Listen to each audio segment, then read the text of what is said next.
Assalamualaikum warahmatullahi wabarakatuh. Kembali bersama saya Taufikur Rahman SPD. Kita bersama akan mempelajari materi pendidikan Pancasila dan kewarganegaraan. Selamat menyaksikan. Pada kesempatan kali ini kita akan membicarakan mengenai bab 3, yaitu Kedaulatan Negara Kesatuan Republik Indonesia, di mana nanti kita akan membahas 3 hal. Yang pertama, hakikat dan teori kedaulatan, kemudian bentuk dan prinsip kedaulatan negara Republik Indonesia, dan terakhir kita akan membicarakan pelaksanaan prinsip-prinsip kedaulatan sesuai dengan UUD Negara RI tahun 1945. Anak-anak sekalian, kita mulai tentang hakikat dan teori kedaulatan. Apa itu kedaulatan? Sebenarnya kata kedaulatan ini berasal dari bahasa Arab, yaitu daulat atau daulah, yang diartikan dengan kekuasaan. Setelah mendapat awalan ke dan akhiran an, maka kedaulatan diartikan sebagai kekuasaan tertinggi dalam suatu negara. Kapan negara ini mempunyai kedaulatan? Para ahli sepakat bahwa suatu negara dianggap berdaulat atau berkuasa semenjak negara tersebut memperoleh kemerdekaan. Menurut ilmuwan dari Prancis yang bernama Jean Bodin, sifat-sifat kedaulatan ada 4. Yang pertama, asli, artinya kedaulatan itu tidak berasal dari kekuasaan lain yang lebih tinggi. Yang kedua, permanen atau tetap, artinya kedaulatan itu tetap ada selama negara itu tetap berdiri. Yang ketiga, tunggal atau bulat, artinya kedaulatan itu merupakan satu-satunya dalam negara dan tidak dapat dibagi-bagi. Yang keempat, tidak terbatas, artinya kedaulatan itu tidak dibatasi oleh kekuasaan lain. Kedaulatan yang dimiliki oleh sebuah negara yang merdeka atau berdaulat ada 2 macam atau ada 2 bentuk. Yang pertama dinamakan kedaulatan ke dalam, yang kedua dinamakan kedaulatan keluar. Kedaulatan ke dalam itu artinya bahwa setiap bangsa atau negara yang merdeka atau berdaulat berhak mengatur kepentingannya sendiri tanpa campur tangan negara lain. Misalnya membuat hukum sendiri, kemudian mengatur atau menyusun pemerintahannya sendiri, mengelola sumber daya alamnya sendiri, menjaga keutuhan wilayah dan keamanan negaranya sendiri, dan lain-lain.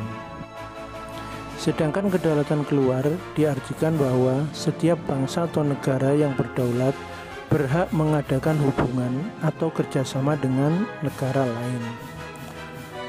Contoh kedaulatan keluar antara lain mengadakan perjanjian dengan negara lain, menjalin hubungan diplomatik dengan negara lain, mengadakan kegiatan ekspor-impor, menjadi anggota lembaga internasional, menyatakan perang atau membuat perdamaian dengan negara yang lainnya.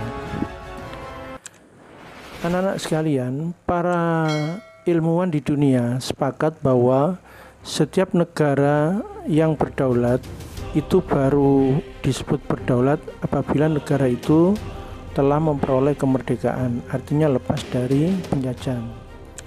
Namun, para ilmuwan sedunia terjadi perbedaan pendapat terkait dari mana asalnya kedaulatan yang dimiliki oleh negara dan siapa yang memegang kedaulatan atau kekuasaan dalam negara.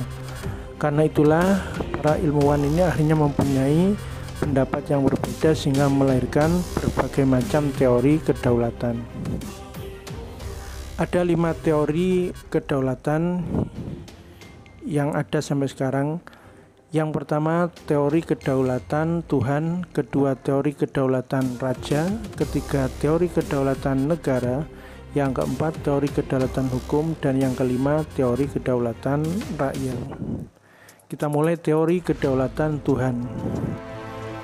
Teori ini berpendapat bahwa kedaulatan negara berasal dari Tuhan.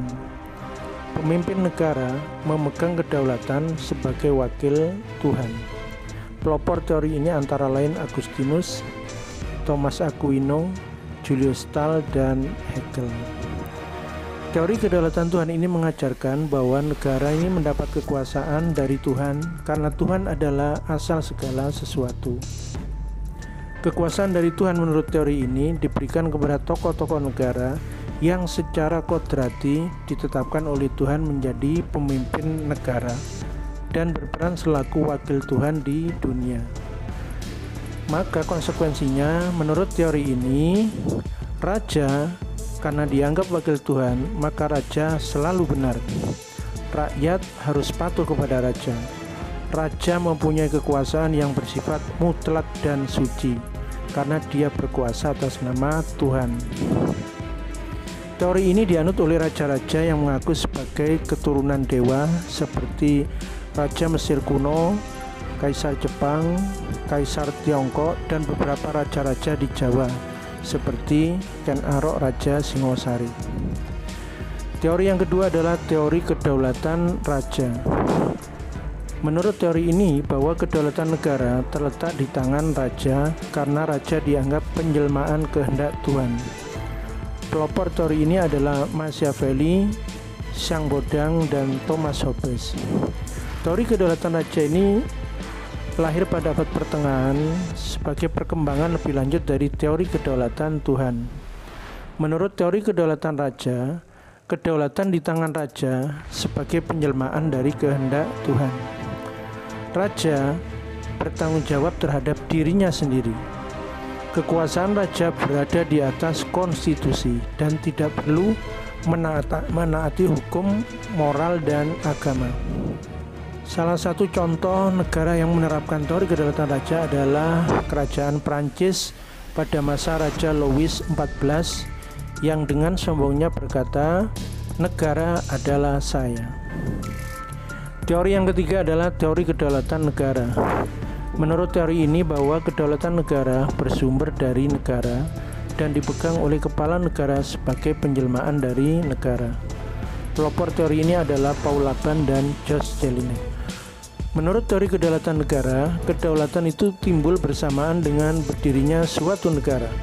Para penganut teori ini melaksanakan pemerintahan tirani di mana kepala negara ini bertindak sebagai diktator, sehingga mereka melaksanakan kekuasaan secara mutlak dan tidak terbatas. Teori kedaulatan negara ini banyak dipakai di negara-negara yang menganut komunis. Contohnya adalah negara Cina zaman pemerintahan Mao Zedong, kemudian Uni Soviet zaman Stalin, dan juga Korea Utara. Teori yang keempat adalah teori kedaulatan hukum.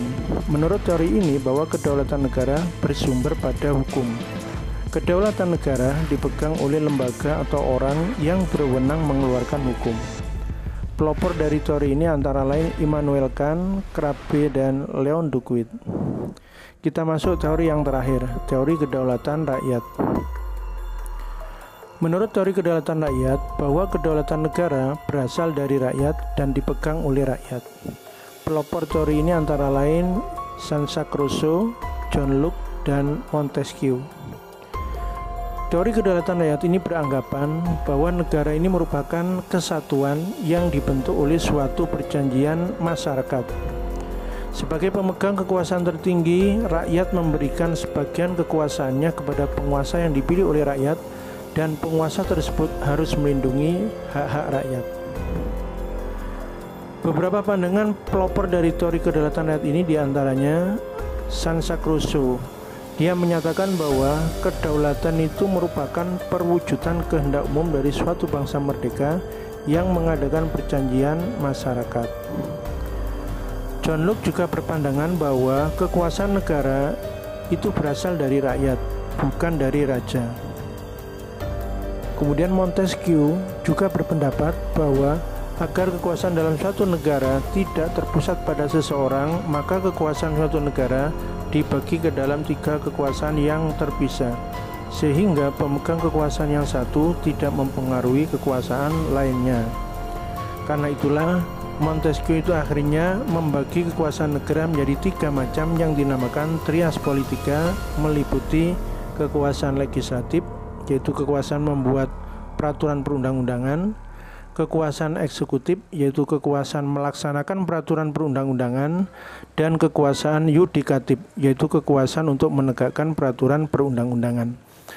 Demikian sekilas mengenai penjelasan kita tentang hakikat dan teori kedaulatan. Terima kasih, semoga bermanfaat. Saya akhiri, Assalamualaikum warahmatullahi wabarakatuh.